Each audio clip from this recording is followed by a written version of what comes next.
Di tutorial kali ini, kita akan belajar untuk memodelkan struktur atap dengan balok kasau atau rafter beam. Pada tahap awal, kita harus memodelkan kolom penyokong untuk balok rafter.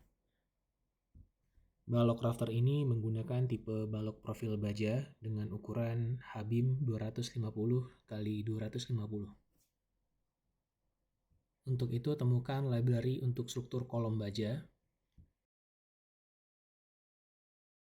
Temukan folder struktural kolom, kemudian steel, dan ISC 15. Kemudian temukan profil baja H-beam. Pada menu profil baja, pilih saja profil sembarang, karena kita akan mendefinisikan kembali parameter yang sesuai.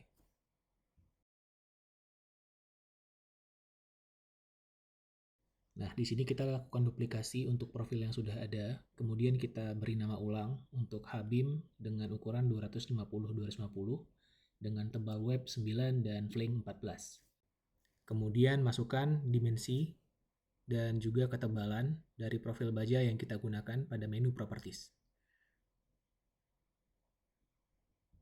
Nah, karena kita bekerja pada elevasi rooftop, kemudian kita harus memilih level bagian teratas itu di elevasi top. Lakukan pemodelan struktur kolom dan lakukan rotasi untuk mengubah orientasi struktur profil baja agar menghadap pada profil balok rafter. Kemudian lakukan duplikasi pada bagian kolom sebelahnya.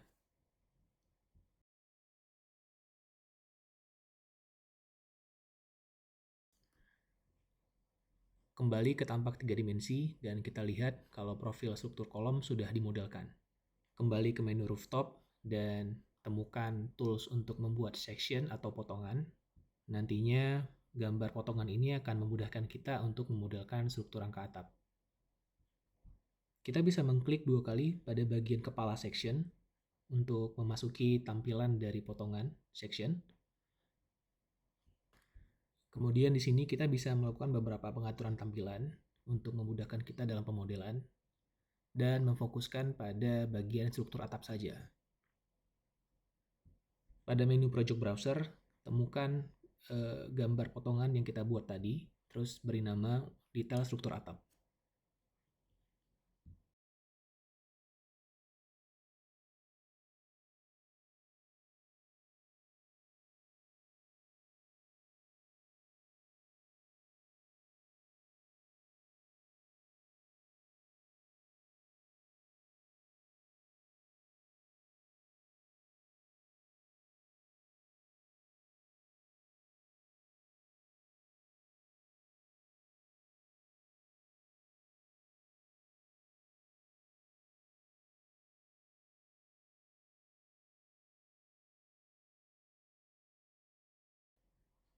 Nah, di sini kita coba untuk merendahkan elevasi dari struktur kolom agar mencapai 1,5 meter dari permukaan balok rooftop.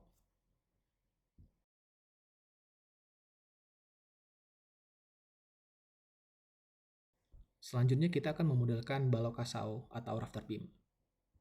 Agar nantinya balok kasau itu berada pada grid 1, kita harus menentukan bidang kerja terlebih dahulu.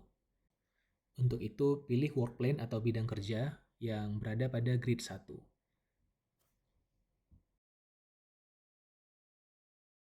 Sekarang kita akan kembali ke tampilan 3 dimensi terlebih dahulu.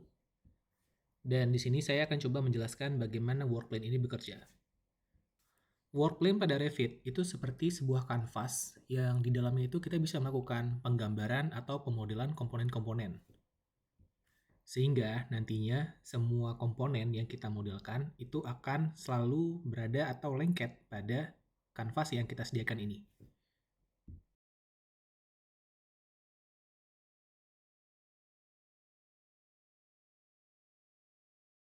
Setelah bidang kerja kita siapkan, kemudian kita lakukan pemuatan untuk komponen struktur balok.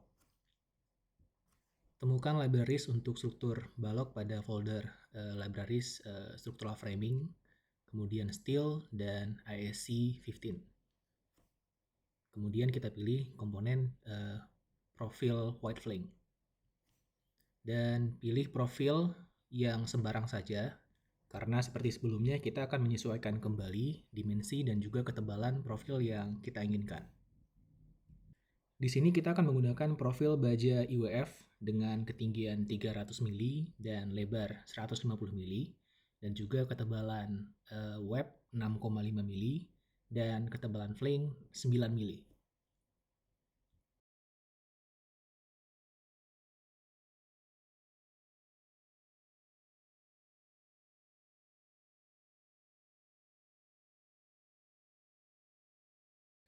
Untuk memudahkan pemodelan, kita membuat garis bantu pada bagian center. Nah, kemudian kita lakukan pemodelan balok baja rafter. Pilih placement plane untuk grid 1, kemudian aktifkan 3D snapping dan lakukan pemodelan untuk baja rafter. Tentukan kemiringan baja rafter mengikuti kemiringan atap sebesar 20 derajat. Setelah satu set portal struktur rafter selesai dimodelkan, selanjutnya kita duplikasi struktur rafter pada semua grid yang tersisa.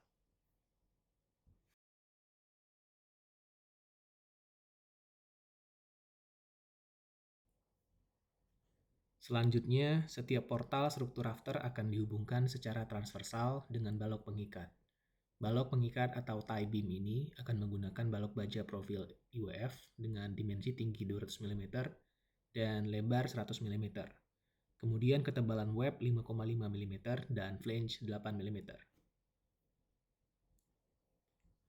Pemodelan dapat dilakukan secara langsung pada interface 3 dimensi, namun pastikan agar placement berada pada grid D dan jangan lupa untuk mengaktifkan 3D snapping.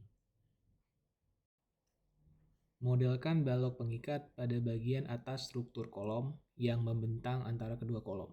Kemudian lanjutkan pemodelan balok pengikat untuk setiap portal yang tersisa.